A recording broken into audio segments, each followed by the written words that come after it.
Sam Bruce here with Greg Growden. Greg, Super Rugby season just around the corner. Let's go to Australia. Queensland Reds, it's been a tough off-season. Quade Cooper gone for 12 weeks. Richard Graham under pressure. James O'Connor and Carmichael Hunter back. Are they in chaos? They've been in chaos for quite a while, but it's... Until Quade Cooper got injured, I had a feeling they may actually do something this year. I had a gut feeling if Cooper could get there, they might have been the real surprise packet. But with Cooper gone, yeah, it's going to be a very testing year there because with that, no certainty who's going to be number 10. I know Carmichael Hunt's name's been brought up as a possibility there, and you think, geez, that's a big call. Like first year rugby union, Super Rugby, everyone looking at him, but.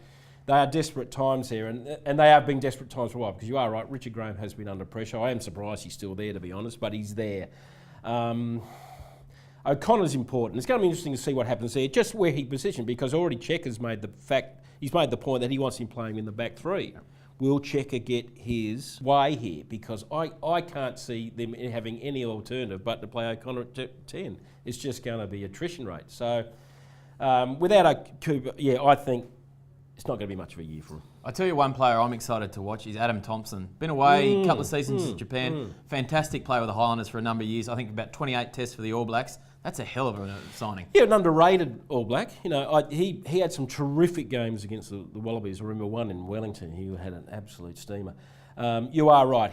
That's what the Reds pack need. They need someone with a real bit of grunt. I know they got the Horwells and they got the Rob Simmonses, but they're still soft. They are soft. And Thompson, that hard nut All Black mentality will really pick them up. That's what I'm saying. If Cooper was there, I think they would have done something. Without him, there's too much chopping and changing, and they're going to be, because of that, Graham will be forced his hand early in trying something, manufacturing something there. So it's not going to be natural, but that's why I don't think they'll do much. Some news in this week. Will Genia probably off to Stade Francais. He's had a couple of patchy years, dropped down that Wallabies pecking order. Are we going to see the best of Will Genia in what is looking like his final season for now? Yeah, I think you will. I wouldn't be surprised. I reckon he'll be the World Cup number 9. Okay. He's that type of player. I am admittedly unabashed Will Genia fan. And yeah, that's the frustrating point about this, is that we won't really know what the Australian backline will be, because we won't see Cooper till late in the tournament. So, but if you had Genia, Cooper, and bloody O'Connor and Carmichael Hunt. So I think the frustrating thing, not just for the Reds, is that the Super Rugby is going to just miss a little bit early on because of that lack of Quade Cooper being there. Jump down to Melbourne now, and the Rebels, they've picked up a few Reds. Yeah. Dom Shipley, Mike Harris, former Red Radiki Samo throwing his hat in the ring for another Super Rugby season. They started really well last year and then just fell away completely. Yeah, they were a bit of a surprise. I think it had a lot to do. Scott Higginbotham got injured and he was away for a while. Yeah, they have recruited very well. They're probably probably the best of all the Australian recruiters, because they've got, and you're right, Mike Harris will be an important situation there because he can cover so many roles. So he's a good selection. I think they'll go okay. Again, their problem is they'll be relying very heavily on Higginbotham up front, and that's the point. The backline looks a lot better. The forwards are still a bit up in the air. So I think they'll do what they've done in the past, just be nuisance value. Young number 10, Jack Debrasini, played really well throughout the NRC, the Australia's national rugby championship last year. Can he take that final step up and become that playmaker the Rebels have probably lacked in their early years? They have. I certainly hope so, because what Australia does need is some young number 10s coming through. So he will be the person to watch to see how he goes there, because, as you say, always in a World Cup year, there's always surprise Wallaby selections, and Checker will be looking for something like that. So that's why Jack will be under the focus. If he can get them together, the Rebels could go higher than anyone thinks.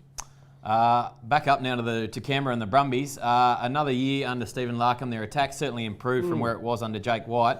I've got them going up again. So have I. I think they will make the finals. The interesting thing there is, you are right, Stephen Larkham, fresh ideas, and that was always going to happen. You can see Matt Tamua really maturing under him. Lilifano plays a lot better under him than he does with the Wallabies. And also the other interesting thing is the Pocock, David Pocock, what he will do. You haven't seen him for a long while, and that's going to be the main debating point all year. If Pocock starts playing well, should he come back as the Wallaby captain ahead of Hooper, and where does Stephen Moore fit in? So the Brumbies will probably be one of the most interesting teams to watch, to see how they go there, to see if Stephen Larkham come up with some even more ideas and really unleash that back line. So, yeah, I'm with you there. I think that they are a finals candidate. Pocock, 2 knee reconstructions, out for 2 years. Has the game moved him on, or is the way he plays very powerful over the breakdown? Is that still relevant, and can he, like you said, put pressure on Michael Hooper for that number 7 spot? I think he can. He's a very good adaptive player, but you are right. The knee problems is a concern because he's going to be under a lot of pressure and it doesn't take much for that to happen again. Yeah, but I think the game does suit him now, that getting over there, because, again, also, we don't really know yet what the referees are going to do. There'll be interpretations, and what they do at the breakdown in World Cup year always changes. So at this stage, we really don't know. But I seriously think Pocock will put pressure on Michael Hooper. I know Michael Hooper won all our awards, won the best Wallaby of the year and the Super Rugby Player of the Year. He had a fantastic season.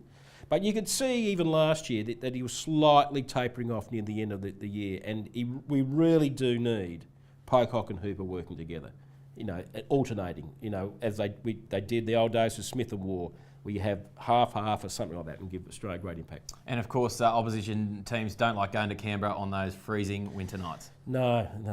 That drive home is a shocker. Over to Perth now and a look at the Western Force. And Greg, you've come prepared. The headgear not enough. Inspired by the Super Bowl, you've gone with the crash helmet. I've got to. Anytime I mention the Force, good or bad, the social media goes crazy. Perth goes up in flames. And I'm the person in the middle of the bonfire. Look, you've got to understand, I actually don't even mind you guys. I don't even mind going to Perth.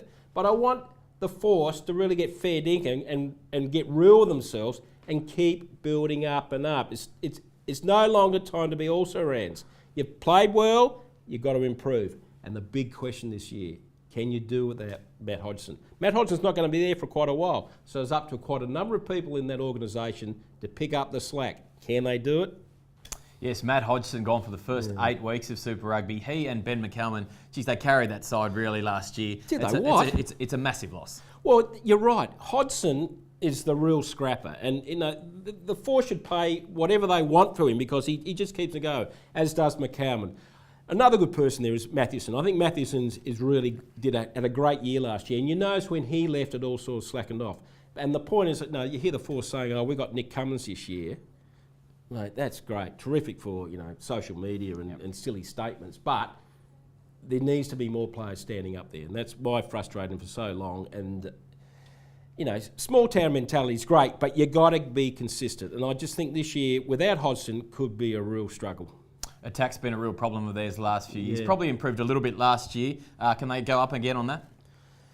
Well, you look at the back line, it's pretty average. Yeah. So I don't think so. And again, Chris Alcock is a good player. I admire him, but whether he can play the same role as Hodgson and ensure so much of that loose ball and great work on the line, I don't know. They really need to come up with 2 or 3 really good attacking players so that Cummins can get something. But if they're relying on Nick Cummins as their saviour, no, I think that's crazy. And of course, their first game is across in Sydney against the Waratahs, the defending Super Rugby champions. Michael Checker now balancing 2 jobs. Can he do it? It's going to be tough. It's going to be a political battle because, I know he's doing the smart thing at the moment, saying, we'll get all the Super Rugby coaches in together, we'll all be as one. But it sounds great, but it doesn't work because all those Super Rugby coaches are protecting their own back. There always will be. So there's going to be times in the year where Checker will be saying, I wouldn't mind seeing this player from another province playing in this position looking into the Wallabies. But you can imagine the other coach saying, turn it up. For my security, I've got to get my team in there. So there's into the finals. So there's going to be problems there.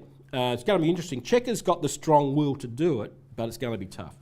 You told ESPN last week, we're defending nothing. It's not about a title defence. Everyone's on 0. We've given the trophy back. Do you like that mentality? Yeah, I do. I think it's smart. And he's right. That's soon forgotten, all that sort of stuff. And the point about the Waratahs is they have been the underachievers, and now it's a situation is that can they build on this? Can they actually turn it into a dynasty? Can they turn it into what the Crusaders do? Because the interesting thing is they haven't really recruited that much. It's basically the same squad, but with one important loss, and that's Kane Douglas. Because that's going to affect them this year, because already they're talking about Potgieter playing more in the second row. And I think that won't help them. I think they've got to use Potgieter as they did last year in the back row as an impact player. And I think in the second row, you may not see him as much. So Douglas is a big loss. A lot of people forget about him, but he will be a crucial loss. And that's where I've just got nagging doubts about the Waratahs this year. And of course, we were probably going to have a circus around Israel Folau's future. Rugby League, France, Japan. Will he stay in Australia and chase an Olympics dream? Can that overshadow and harm the Tars season? Well, it probably will, but that will stretch into the Wallaby season, because you are right. That's going to be a story all year. What's Israel Folau going to do? And everyone's going to watch closely what he does. Czech is pretty smart that way. He was able to douse all that sort of stuff, because we had all sort of dramas with Bill last year, and that sort of... Czech is pretty good at that sort of stuff, but you are right. All these different little issues can affect a team. Checker has succeeded in improving the team environment there, but it is a World Cup year, and crazy things happen in World Cup years. And you mentioned Kurtley Beale, a horror end to 2014 for him last year. Is that behind him, and will we see the kind of form that really was Kurtley at his best last Super Rugby season? With Kurtley Beale, you'd never know what he's going to get up to. Like, you hear, I promise I'm a better man, I'm better whatever, but he's got to prove, he's got to actually give us a couple of years without any dramas. He's another one who's never quite achieved what he should. And in a World Cup year, this is a year where heroes are made. So this is a year, if Kurtley Beale wants to be remembered as one of the greats, this is a year for him to shine, both with the Waratahs and at the Wallabies. The situation is, where do you play him? Do you play him at 12 or 10? There's going to be that confusion this year. And some news last week, the Waratahs abandoning ANZ Stadium from next year, and really, giving up on fans on the West, would you say? Yeah, it's a tricky one, because I know their home ground at Moore Park is favoured, but they have to keep embracing the West. And that's one of the big debating points in this city, is that the West often gets neglected. And you just got to remember the final, Homebush. It worked. It did work. So it's a difficult situation. The thing is, and also because the Waratahs' base is much larger, there's a lot more from the West now following them than used to. So I think they've got to try to embrace them. So it's a real delicate balancing act, that one. Okay, then looking at Australia as a whole, Reds with injury woes, Rebels and Force probably going to struggle a little bit. Are we breaking it down to the Brumbies and Waratahs? Yeah, I know some ARU bloke said, the 4 teams are going to make it or something. No, or 3. No, it's only going to be 2. Waratahs and Brumbies, I think they will get in. Who is higher, touch and go? Maybe Brumbies. Brumbies for me too.